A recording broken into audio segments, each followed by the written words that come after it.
Hello, everyone. My name is Doc Holliday.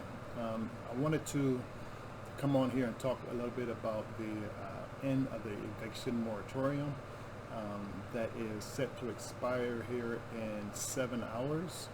Um, I wanted to try to make an appeal to Congress and also to the president as well to try to make sure that we do not have a flood of people ending up on the streets homeless. Because it's not just the adults that will end up homeless, but it will also be the children that will end up homeless. It will also be any other extended relatives that are in the home would also be homeless as well. Um, so, I mean, one thing that people have to realize is that, one thing that congressmen have to realize that maybe they hadn't thought about before is that true, eh, you know, we do have these programs available, but we have to remember that people have different levels of competency in their abilities to fill out paperwork. We have 20 million people or more in the U.S. that don't have a high school level reading level education. So, their ability to interpret what it is that they have to do in order to qualify or apply for these benefits, they're at a loss, um, and you know they may be frustrated due to the long lines and how long it is for people to get help, on phone or email or what have you. Who knows if they have phones, or who knows if they have phones, or access to the internet to access their emails. So, we had those issues. Now, what I would suggest as a sort of backstop to this, and as a way to actually get more people to get into the system, is number one, we need to set up um, sort of like a community care program in a lot of the cities, just to help to facilitate the applications for the different programs that the citizens may apply for or qualify for. So, in addition to that, the way the program would basically work is that it would be a referral based from the courts when the landlord goes in to apply or to evict the tenant. Um, so, you have to have both the tenant and the landlord to fill out the application. Hopefully, there'll probably be some like a list of pre-qualifiers to make sure that you are qualified. And what we would do is to go ahead and issue out a payment for 2 months to the landlord for what the rental rate was. Issue out 2 months of payments to the landlord at that time, um, and then that would allow enough time for processing for the application. But the application has to be complete right then and there, like within 24 hours of well, not even that, within 4 hours of coming to court. Everything needs to be filled out. The process should be like a streamlined application process, and that therefore, we would automatically get the clients into the system and make sure that we can go ahead and process the rent reimbursables for the landlords. So that is what I would strongly suggest. Well, rent reimbursables not only for that 2 months, but also for whatever back money was due for them as a result to the COVID pandemic. So now a lot of the payments Some people are not going to be, for example, eligible for the whole 16 months of payments or whatever, is available, or whatever the maximum would be, just because of whatever employment status that they had or didn't have or what have you. But now is the time for everyone to start gathering up their paperwork in order to, to make something happen in their case. I mean, it's now or never. The next 2 months to try to get it done, because we cannot have these people get out on the street or be released out on the street when we not only have COVID, but we also have the COVID circa Delta variant, and it's just too much for people to deal with. You need too much hygiene. They're saying that is as contagious as chickenpox. We need everybody to have complete good hygiene and everything as well. And also we need to make sure, because I don't think this is being done, we need to make sure that the different water companies and electric companies are also not cutting the utilities off for consumers as well. And we need to make sure that we have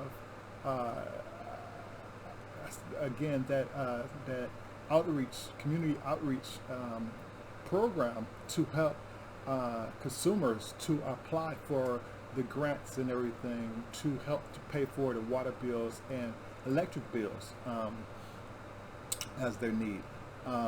This especially for the COVID, but this is something that should really be in existence, period.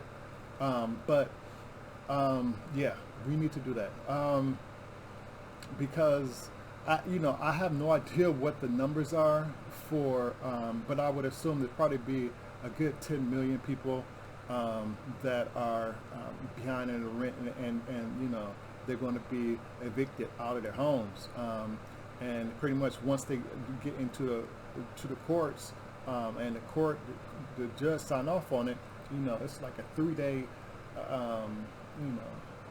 quit the premises, eviction, and quitting the premises and everything. And then you got all their belongings thrown out on the street, and right now, this isn't a time for that. This isn't a time for it. A lot of people right now are trying to now blame the unvaccinated people for the predicament that we are in, and and as a result, a lot of people are saying, well, they don't really want to lift the finger to try to help those people because they should have got vaccinated, they should have done X, Y, and Z. But I want you to remember, the reason why we are in this particular situation that we are in right now is not because of the unvaccinated. The reason why we're in this situation right now is because of the Republican Party and they BS, and their BS that they have been pulling for the past 18 months as it relates to COVID-19 and the misinformation and with the vaccines and on and on with that and the election and the whole nine. The people that are unvaccinated, they need to get vaccinated, but because they are not vaccinated is not reason enough for us to throw up our hands and say, oh, I don't want to deal with them no more. Let them die. Especially when it was the fault of the Republicans that so many of them are in this situation right now because they don't know what the heck to believe.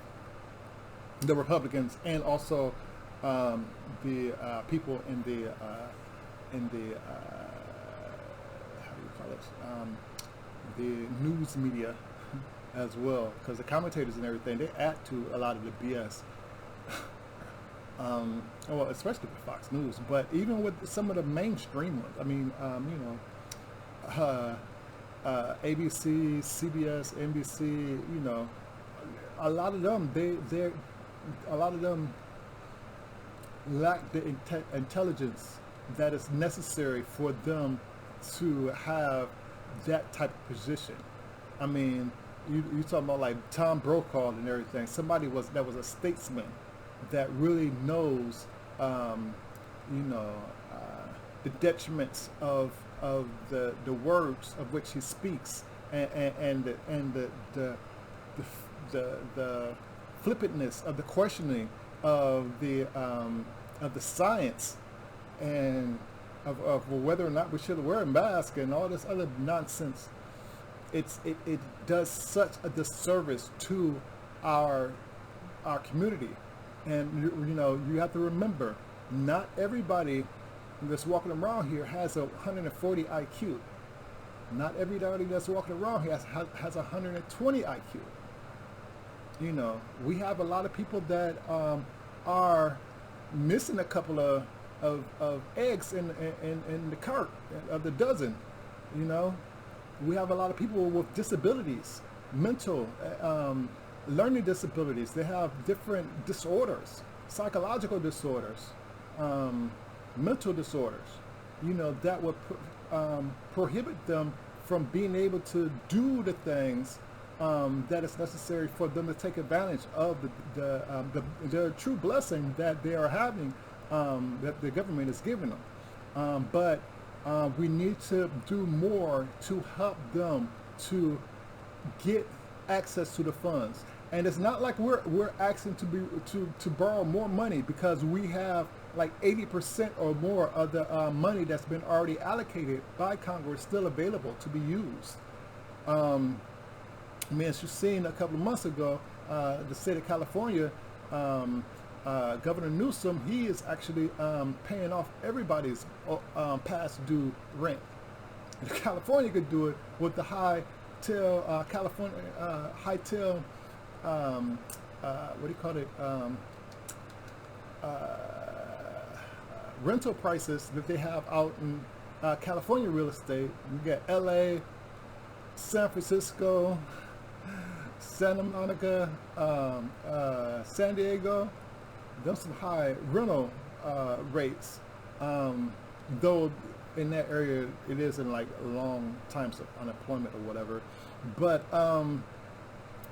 yeah, if they can do it, a lot of the other states can do it as well. So we cannot turn our backs on our citizens. You know, I understand that we have gone through a lot.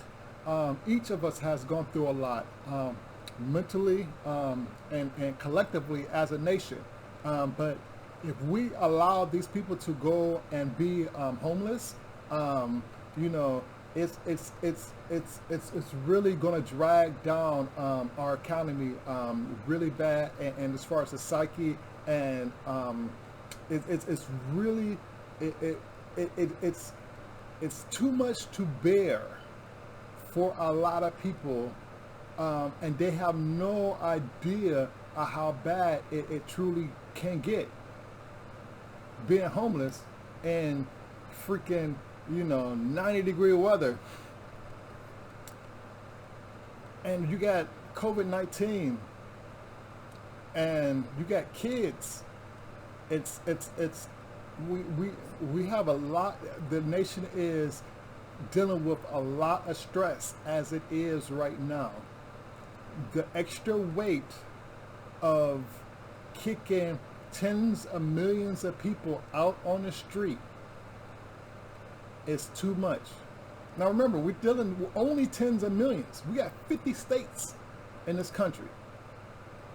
So we get into with tens of millions, that means only 500,000 or whatever in each state, and that, you know, 10,000, 5,000 in each city.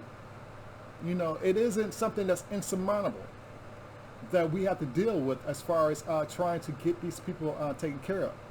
But we can do this. It can be done right now while we already have the money allocated, while we already know directly where we could put the money to effectuate the biggest difference, to keep people in their homes, keep families together. It is essential that we do what we can do for the families of our nation. And it's such a simple task. We have already done so much to help them. We have already come so far to give them the help. That all we have to do is take these little two steps. It's like it's not even a half a percentage worth of the total effort that was put in. We cannot stop putting in that effort to help our people out, to help our fellow Americans out. Democrats, to help the fellow Americans that voted for you, Democrats. They didn't vote for the Republicans. They voted for you. A lot of these people that are going to go without have voted for the Democrats. So I humbly beg you and urge you to do what you can to make it so that, again, that we have a backstop, that the people from and that we make sure that this program works. We don't just set it up to make sure to just say, okay, we got this thing, and we don't put forth the effort to actually make sure it works. That means we're not going to be giving these programs to be facilitated by Republicans and Trumpers. We want people to actually take advantage of this program to make sure we keep people in their homes, to make sure that we try to do our best to tamp down this Delta virus. And by keeping people in their homes is going to do so much to help us, because this Delta virus stuff is going to be at least, this COVID-19 virus stuff is going to be at least 3 years. So we're going to be dealing with this stuff. At least 3 years that we're going to be dealing with COVID-19.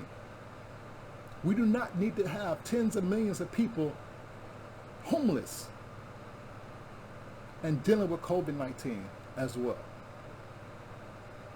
Please, everyone, please call your congressmen, please call your senators, please call your representatives, please call the presidents, please call your mayors, please call your brothers, your sisters, your aunts, your uncles. Call everyone and let them know that, hey, we have got to step up for our fellow citizens, for our neighbors.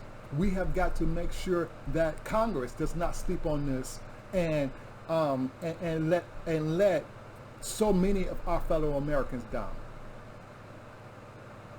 I thank you all for taking time out to listen to this message. God bless everyone. God bless the United States, and God bless everyone that may be affected by this eviction moratorium. And Godspeed, and hope that we get a stay on this to make sure that people are able to stay in their homes. God bless you all. Have a good day.